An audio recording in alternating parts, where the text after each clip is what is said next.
हिंदी में यूपीएससी की तैयारी से संबंधित प्रोग्राम्स को देखने के लिए सब्सक्राइब करें स्टडी IQIAS हिंदी।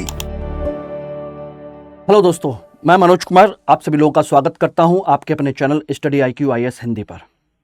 दोस्तों, पिछली क्लास में हम लोगों ने 18वीं सदी का भारत के मुद्दे पर चर्चा करना शुरू किया था और उसमें हम लोगों ने कई महत्वपूर्ण चर्चाएं की थी। आपने देखा होगा कि पिछली क्लास में मैंने एक टॉपिक डिस्कस किया था 18वीं सदी की अवधारणा, कि वह कहा जाए कि एक तरीके से पतन का काल था या आधुनिक काल था, उसके संदर्भ में मैंने चर्चा की थी। दूसरा टॉपिक मैंने चर्चा किया था पिछली क्लास में लेटर मुगल्स के बारे में, उत्तर मुगल शासकों के बारे में। ठीक है ना, उत्तर मुगल शासक, कि भाई उत्तर मुगल शासक कौन कौन थे और उनके समय की प्रमुख घटनाएं क्या थी जो आपके प्रारंभिक परीक्षा में पूछने के चांसेस में। तो उसमें मैंने सभी 12 शासकों के बारे में विस्तृत चर्चा की थी। आज हम उसमें आगे चर्चा कर रहे हैं इस क्लास में आज आप लोगों के लिए, और वो टॉपिक है आज का नवीन क्षेत्रीय राज्यों का उदय। यानी कि ब्रिटिश ईस्ट इंडिया कंपनी की स्थापना से पहले भारत में मुगल साम्राज्य जब कमजोर हुआ, केंद्रीय शक्ति कमजोर हुई, तो नए नए क्षेत्रीय राज्य उभर करके सामने आए थे। तो वो कौन कौन से क्षेत्रीय राज्य थे, उनकी ऐतिहासिक घटनाक्रम क्या था या उनकी साहित्यिक सांस्कृतिक गतिविधियां क्या थी, उनके बारे में चर्चा करेंगे। और ये भी टॉपिक ध्यान रखिएगा, ये दोस्तों ये प्रारंभिक परीक्षा के लिए काफी महत्वपूर्ण है। ठीक है ना, और जहां पर भी लगेगा कि ये मुख्य परीक्षा के लिए हो सकता है तो वो मैं मुख्य परीक्षा के लिए आपको डिटेल में चर्चा भी करूंगा एवरीवन। ठीक है, तो चलिए जल्दी से सभी लोग क्लास को ज्वाइन करिए और लाइक शेयर और सब्सक्राइब जरूर कर दीजिएगा। और चलिए इसको आगे बढ़ाते हैं। सबसे पहले तो आप सभी लोगों के लिए स्टडी IQIAS आपके लिए बैच लॉन्च कर रहा है। P2I फाउंडेशन 2026 और 27 को टारगेट करते हुए जो छात्र तैयारी कर रहा है, चाहते हैं कि सिस्टमेटिक तरीके से एक सही दिशा निर्देशन में, सही मार्गदर्शन में आपकी तैयारी हो और आप प्रॉपर तरीके से पहले अटेम्प्ट में एग्जाम को क्वालिफाई कर सकें, तो फिर डेफिनेटली आपको इस बैच के साथ जुड़ जाना चाहिए, जो बैच आप लोगों के लिए अप्रैल में 11 तारीख से शुरू हो रहा है। ठीक है, तो ध्यान रखिएगा। और इस बैच में आप लोगों को 4 बेसिक चीजें आप लोगों को मिलेंगी। रेगुलर क्लासेस जिसमें फाउंडेशन, प्री और मेंस की सेपरेट क्लासेस और टेस्ट सीरीज मिलेगी। दूसरा, इसमें आपको पर्सनल मेंटरशिप और टीचर्स की मेंटरशिप, डुअल मेंटरशिप को आपको मिलेगी, यानी कि जिसमें कभी भी कोई प्रॉब्लम होती है तो आप कभी भी क्वेश्चन पूछ सकते हैं, कभी भी उनसे क्वेरी कर सकते हैं, कोई भी डाउट क्लियर कर सकते हैं। तीसरी चीज जो है वो इसमें आपको जो मिलेगी वो है आपका मटेरियल, यानी कि class notes, crux plus books, ये सभी कुछ आपको इसमें इंक्लूड है। आपको बाहर से कुछ लेने की आवश्यकता नहीं पड़ेगी, यानी इतना एनरिच्ड मटेरियल है कि आपको कुछ और करने की जरूरत ना पड़े, आपका बहुत सारा पैसा इसमें सेव हो सकता है। और चौथी जो सबसे बड़ी चीज है वो है आपके लिए कुछ स्पेशल चीजें, जिसमें आप देखेंगे तो प्री और मेंस का रेजिडेंशियल प्रोग्राम। ठीक है ना, मंथली जो टेस्ट टॉपर होगा, जो मंथली टेस्ट होगा उसमें जो टॉपर होगा उसको 11,000 रुपए का प्राइज मनी मिलेगा। प्री क्वालिफाई करने पर पूरी फीस रिफंड करने का ऑप्शन है और इंटरव्यू गाइडेंस प्रोग्राम भी है।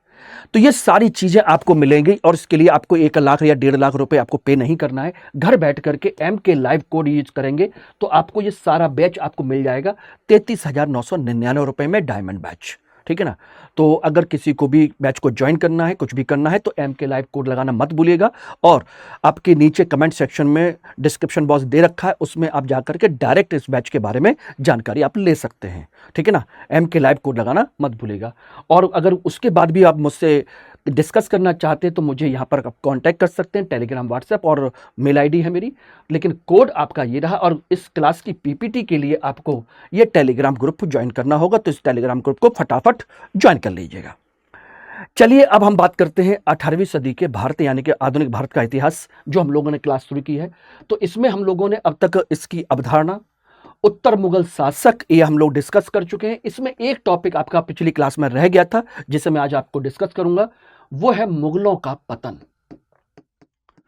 आखिर किन कारणों से मुगलों का पतन हुआ था, इस पर मैं आपके साथ में चर्चा करने जा रहा हूं। और उसके बाद में हम लोग बात करेंगे नवीन राज्यों का उदय, कौन कौन से राज्य आपके उभर करके सामने आए थे, उनकी खास विशेषता क्या है, उनका इतिहास क्या है, ये सारी चीजें। तो चलिए इसमें आपके हम चर्चा करें। तो मुगल साम्राज्य के पतन को लेकर के हम बात करें तो आप समझिए क्या कि मुगल साम्राज्य अगर प्राचीन काल के मौर्य या गुप्त वंश के साम्राज्य को देखें तो उससे थोड़ा सा छोटा आपको दिखाई देगा, लेकिन इतना छोटा भी नहीं दिखेगा। लगभग काफी बड़ा साम्राज्य है।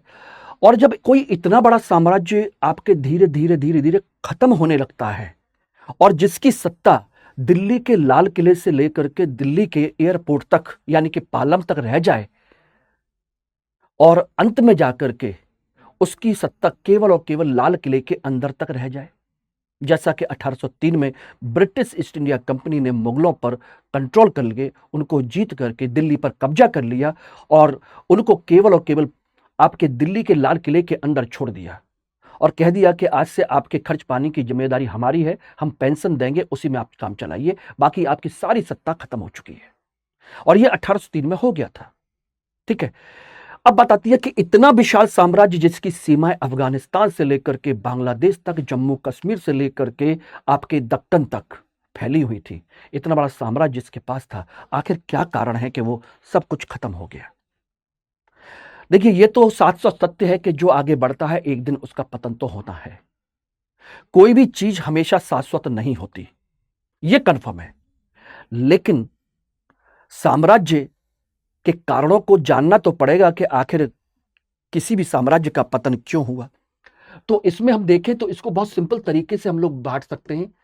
आखिर उसके एक राजनीतिक कारक देखने को तो आप कह दोगे सर औरंगजेब की नीतियां हैं, ठीक है ना, या कुछ और भी है, लेकिन उस तरीके से हम सारी बातें नहीं कह सकते और ना ही सारी बातें क्रम से आ सकती हैं। तो इसलिए हम इसको देखेंगे।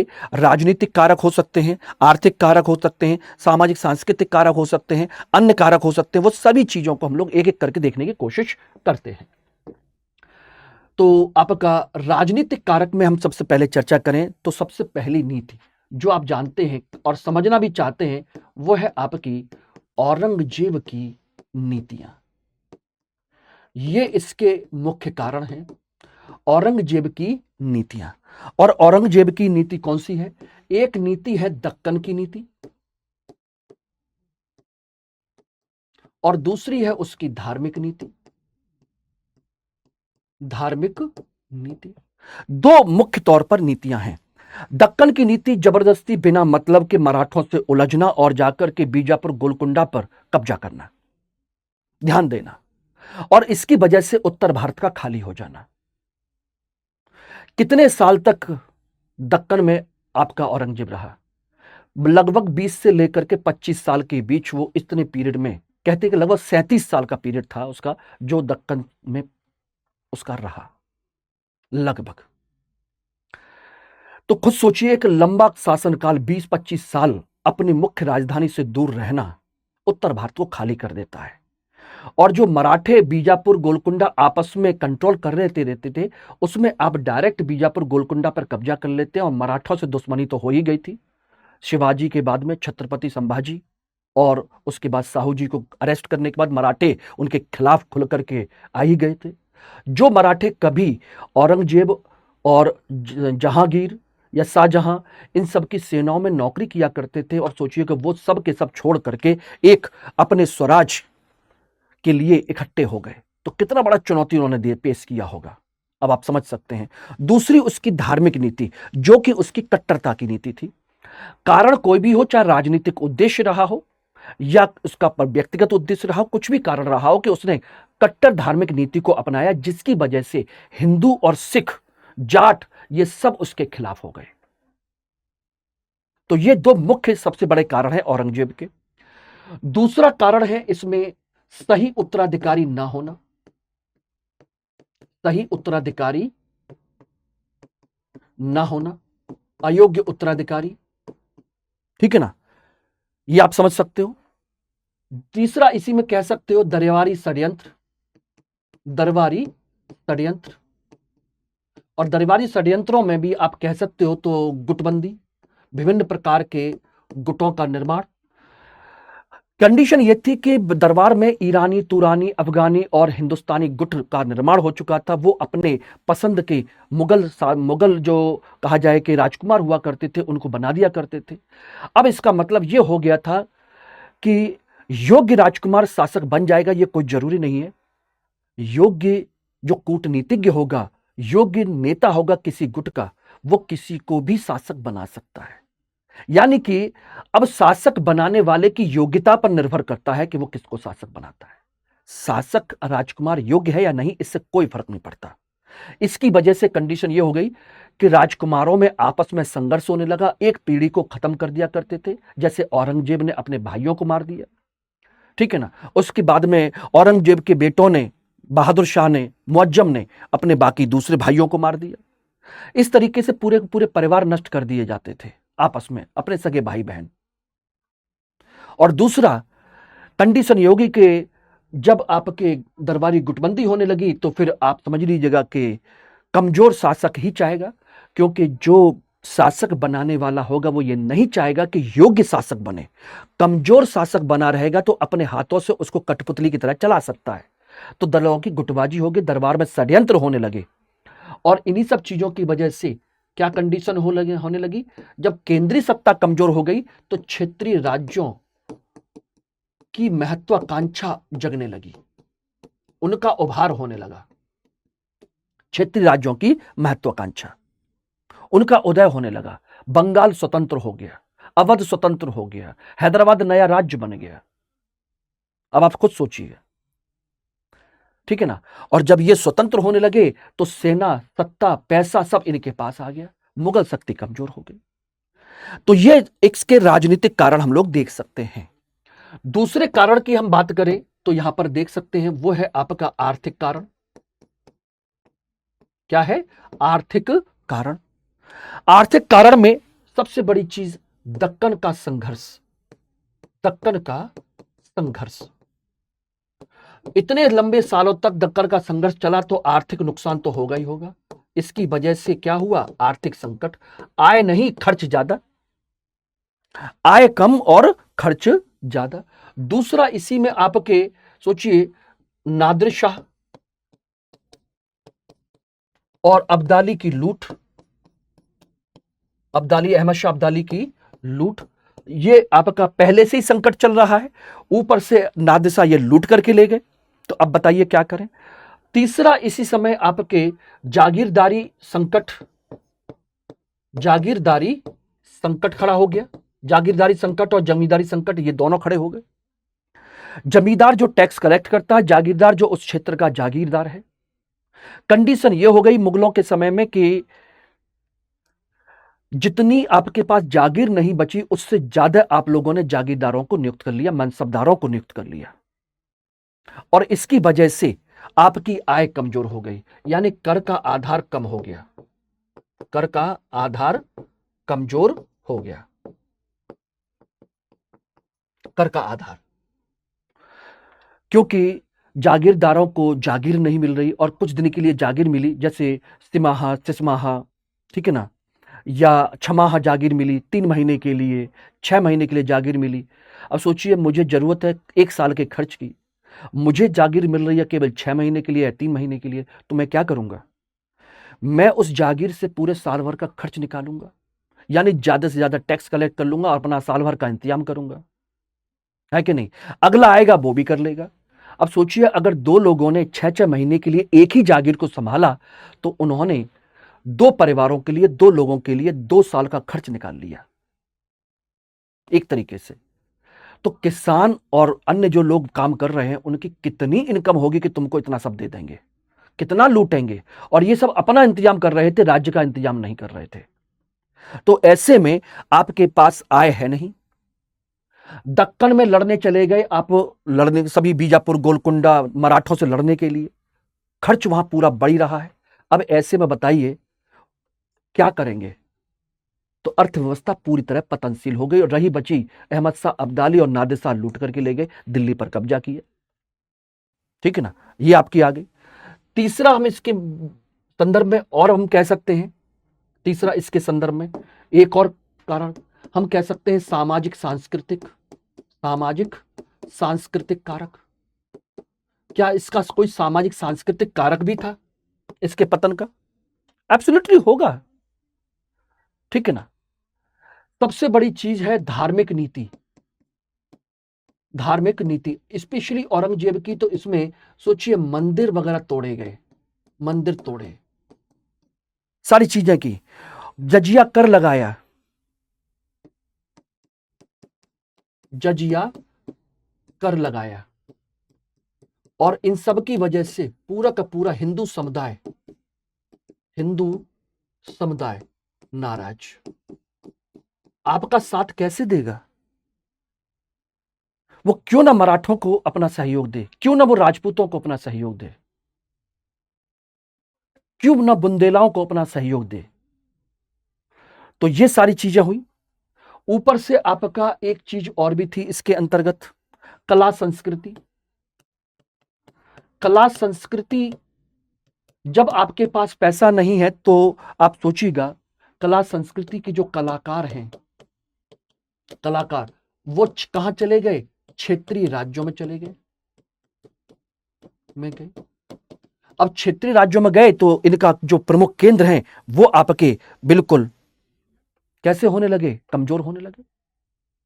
ऊपर से औरंगजेब ने कला में देखा जाए तो नृत्य और संगीत पर प्रतिबंध लगा दिया, चित्रकला पर प्रतिबंध लगा दिया, कलाकार क्षेत्रीय राज्यों में चले गए। अब वो जो कलाकार जब चले जाएंगे तो आपकी जो कहा जाए कि प्रसिद्धि है उसको भी खत्म करेंगे, उनको बढ़ाएंगे। कुल मिलाकर के केंद्र पूरी तरीके से कमजोर हो चुका था। ठीक है ना? अब इसके अलावा अन्य कारक देखेंगे तो अन्य कारक भी हैं इसके पतन के लिए। तो इसके पतन की अगर हम चर्चा करें तो इसमें देख सकते हैं कि इसका कारण था इसकी केंद्रीय शक्ति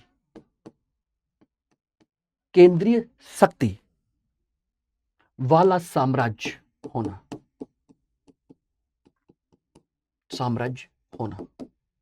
और यह इसके पतन का एक कारण था। और इसके लिए कमजोर उत्तराधिकारी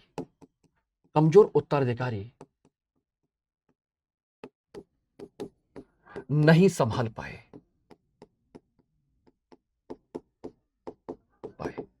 यानी कि इतने केंद्रीय शक्ति वाले शासन को संभालने के लिए योग्य शासक चाहिए थे। इसलिए आप देखते होंगे कि कितना केंद्रीय शक्ति है। मुगल परिवार का इतना बड़ा दबदबा है कि किसी भी व्यक्ति ने मुगल शासक को हटा करके अपनी सत्ता नहीं बनाई सिवाय अंग्रेजों के। जबकि दिल्ली सल्तनत में आप देखते हैं एक वंश को हटा करके दूसरा वंश आ गया, लेकिन यहां पर किसी अदर वंश के लोगों ने अपने आप को खुद शासक घोषित नहीं किया। लेकिन यह भी है कि उस वंश की परंपरा को यह संभाल नहीं पाए। ठीक है ना? दूसरी समस्या थी मनसबदारों की संख्या ज्यादा होना। मनसबदारों की संख्या ज्यादा होना, और इसकी वजह से आपसी संघर्ष होना शुरू हो गया। आपसी संघर्ष, और जब आपसी संघर्ष होगा मनसबदारों में तो बाहर के दुश्मनों से कौन लड़ेगा जब आपस में ही लड़ रहे हों। ठीक है ना? जब आपस में ही लड़ रहे हों और जब ये दोनों चीजें होंगी तो फिर सोचिएगा मुगल शासक प्रभावी रहेंगे? मुगल शासकों का प्रभाव कमजोर होता चला गया,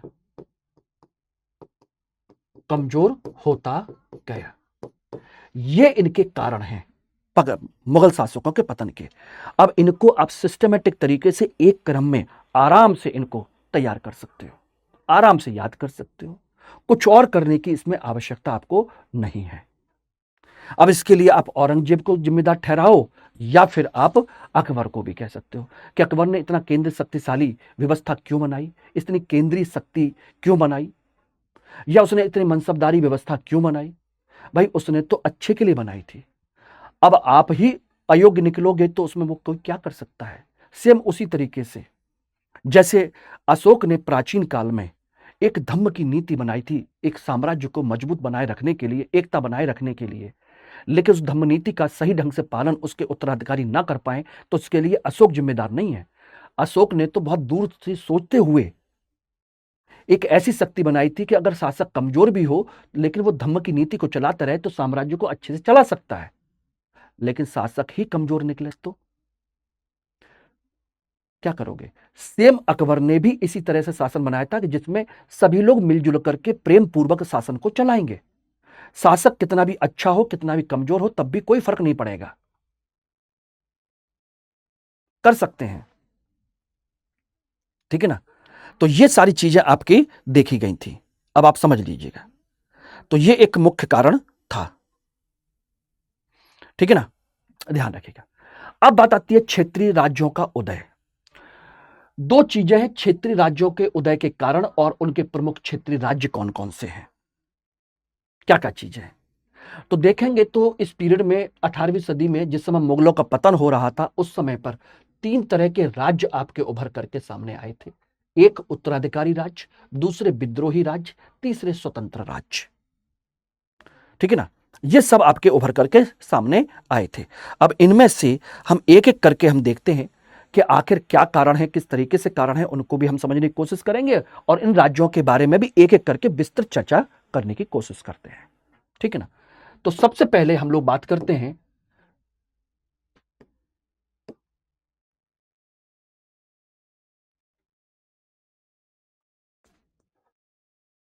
क्षेत्रीय राज्यों के उदय के कारण। देखिए, क्षेत्रीय राज्यों के उदय के कारण जो हैं, कोई एक कारण नहीं है कि अचानक किसी राजा की या किसी नवाब की या किसी व्यक्ति की महत्वाकांक्षा जाग गई हो, ऐसा नहीं है। बल्कि कहीं ना कहीं कुछ और भी कारण होते हैं जो उसकी महत्वाकांक्षा को जगाते हैं। हो सकता है मेंस में यह क्वेश्चन पूछे जाए, 18वीं सदी में उभरने वाले प्रमुख क्षेत्रीय राजवंशों की चर्चा करते हुए उनके उदय के कारणों की चर्चा कीजिए। वो कौन सी परिस्थितियां थी जिसकी वजह से 18वीं सदी में नवीन क्षेत्रीय राज्यों का उदय हुआ। क्वेश्चन कैसे भी पूछा जा सकता है। इसमें आप सिंपल सा देखिएगा, एक कारण है जिसकी मैं चर्चा करूं तो इसका पहला कारण ध्यान रखिएगा, वो कारण है केंद्रीय शक्ति का कमजोर होना। केंद्रीय शक्ति का कमजोर होना होना यानी कि मुगलों का, ये रहा एक कारण। तो आपका ये रहा, जब केंद्रीय शक्ति कमजोर हो जाती है तो फिर क्षेत्रीय शासक अपने आप को मजबूत मानने लगते हैं। एक तो ये है। दूसरा इसमें देखेंगे वो है आपके केंद्र में, केंद्रीय स्तर पर गुटबाजी और दरबारी षड्यंत्र, ये रहे, ये दूसरा कारण है। ये दूसरा कारण है। अब कहोगे ऐसा कैसे? क्योंकि जब केंद्र के स्तर पर आपस में दरबारी षड्यंत्र होने लगे, गुटबाजी होने लगे, तो वहां पर रहने वाले जो योग्य व्यक्ति हैं, योग्य वजीर हो सकते हैं, योग्य प्रशासनिक अधिकारी हो सकते हैं, सारी चीजें हो सकती हैं, वो सभी की सभी आपके कमजोर हो सकती हैं। उससे वो लोग हतोत्साहित हो सकते हैं। जैसे चिनक्लिच खां उर्फ निजामुल मुल्क आशफ शाह, वो दरबारी षड्यंत्र की वजह से ही दक्कन की तरफ भाग करके चला गया, इसी वजह से चला गया वो, और अपना राज्य अलग बना लिया। ये बहुत बड़ा कारण है। तीसरा कारण है, इसमें आ जाएंगे तो जो क्षेत्रीय शासक वर्ग है, वर्ग की महत्वाकांक्षा। अब बहुत सारे लोग उसी दरबार में पड़े रहते हैं, बहुत सारे लोग उसी दरबार में पड़े रहते हैं, चाहे कितने भी योग्य हो, कुछ भी हो, अगर महत्वाकांक्षा नहीं है तो वहीं पर रह करके अपने शासक की, अपने केंद्रीय शक्ति की, अपने मुख्य राजा की सेवा करते रहते हैं, चाहे उनके खिलाफ षड्यंत्र हो या ना हो। लेकिन जब उनको लगता है कि ऐसा मौका है तो एक काम करो भाई, परिस्थिति ऐसी है, निकल लो यहां से।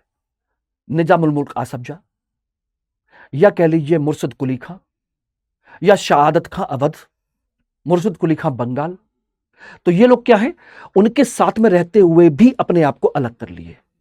बोला कि हम यहीं रहेंगे, अब हमारे पास पैसा आ रहा है, सारी चीजें हैं, ओके विक मैनेज।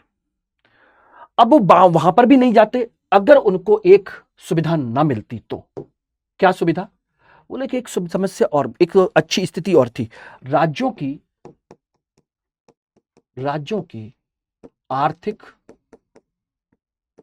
और सैन्य शक्ति में वृद्धि। अब कहोगे ऐसा क्यों हो रहा था? इसके पीछे कारण था।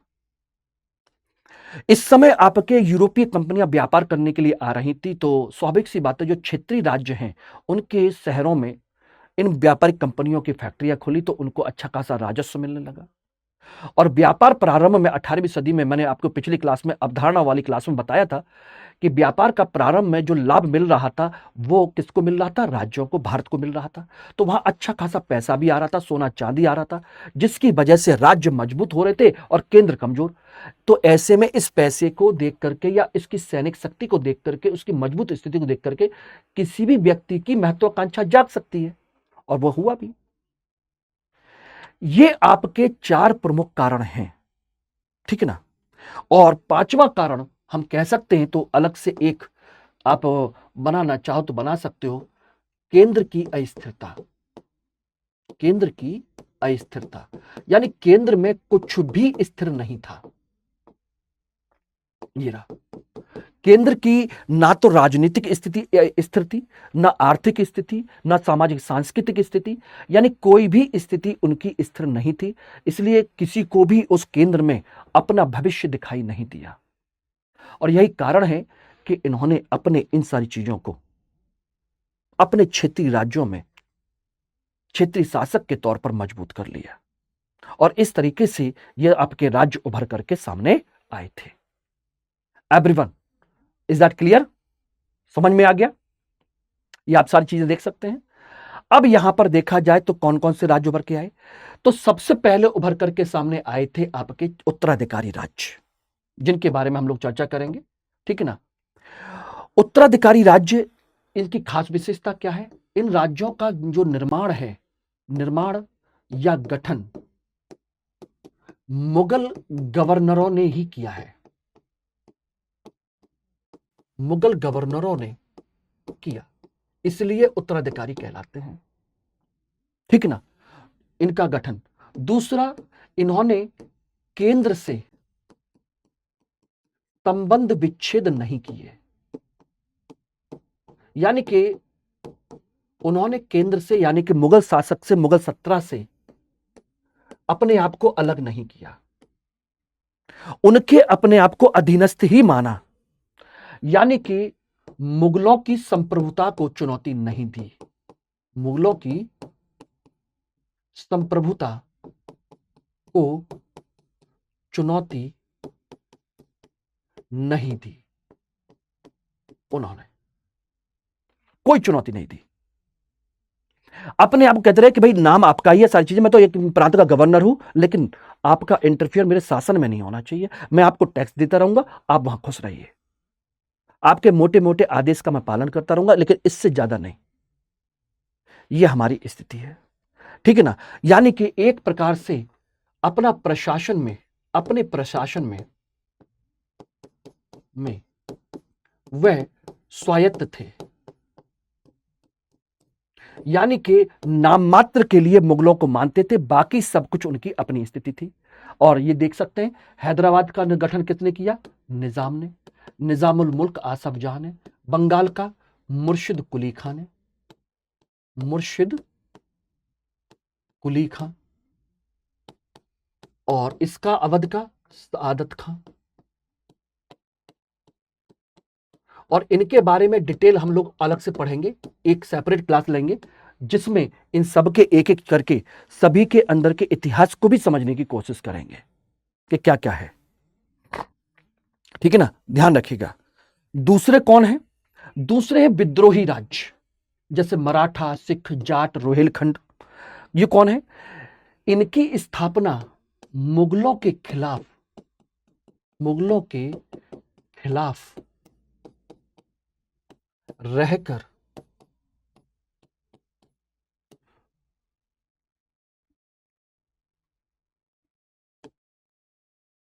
मुगलों के खिलाफ रहकर इन राज्यों का गठन हुआ,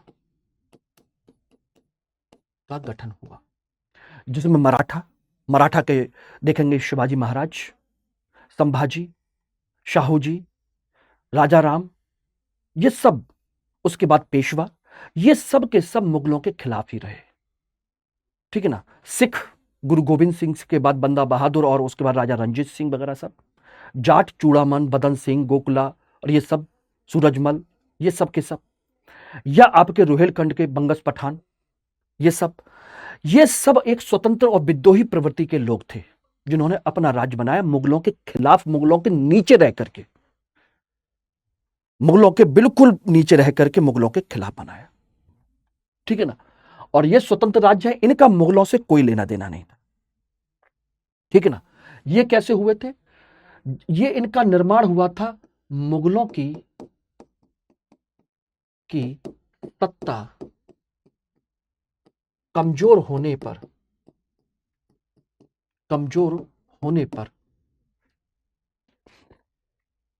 सृजित हुए। जब मुगल सत्ता कमजोर होने लगी तो उसके आसपास में नए स्वतंत्र राज्यों का गठन हुआ। ये पहले ही स्वायत्त थे, यह पहले ही स्वायत्त थे और अब स्वतंत्र हो गए। पहले भी किसी की नहीं मानते थे, अब तो पूरी तरह से स्वतंत्र हो गए। ठीक है ना। अब आप समझ लीजिए, इनमें आप देखेंगे मैसूर, बडियार वंश, उसके बाद हैदर अली, टीपू सुल्तान, राजपूत पहले मुगलों के अधीन थे लेकिन बाद में अपने आप को अलग करने लगे। ठीक है ना। और देख सकते हैं कौन, केरल, त्रावणकोर, राजा रवि वर्मा के परिवार, वर्मा डायनेस्टी, वो सब के सब। तो ये आपके क्षेत्रीय राज्यों का उदय हुआ था इन सारी चीजों में। तो उम्मीद है कि ये सारी चीजें आपको समझ में आ गई होंगी। तो आज की क्लास में हम लोगों ने दो चीजें विशेष तौर पर देखी, एक मुगल साम्राज्य का पतन और नए क्षेत्रीय राज्यों का उदय क्यों और कैसे हुआ था। ठीक है ना। और कौन कौन से राज्य हुए। अगली क्लास में हम इन सभी राज्यों के बारे में विस्तृत चर्चा करेंगे, क्षेत्रीय राज्यों का विस्तृत चर्चा। ठीक है ना। इनके इतिहास के बारे में, चाहे जाट वंश हो कि वहां पर जाट वंश की स्थापना किसने की, कब की, क्यों की, कौन कौन शासक आए, उनके समय की क्या क्या घटनाएं हैं, तो प्रारंभिक परीक्षा के दृष्टिकोण से उसको भी देखेंगे। छोड़ेंगे हम कुछ भी नहीं, मैंने पहले ही कहा, हम छोड़ेंगे कुछ भी नहीं। चलिए, थैंक यू वेरी मच। और इस चीज को ध्यान रखिएगा, बाकी हम लोग डिस्कस करेंगे, सारी चीजें करेंगे।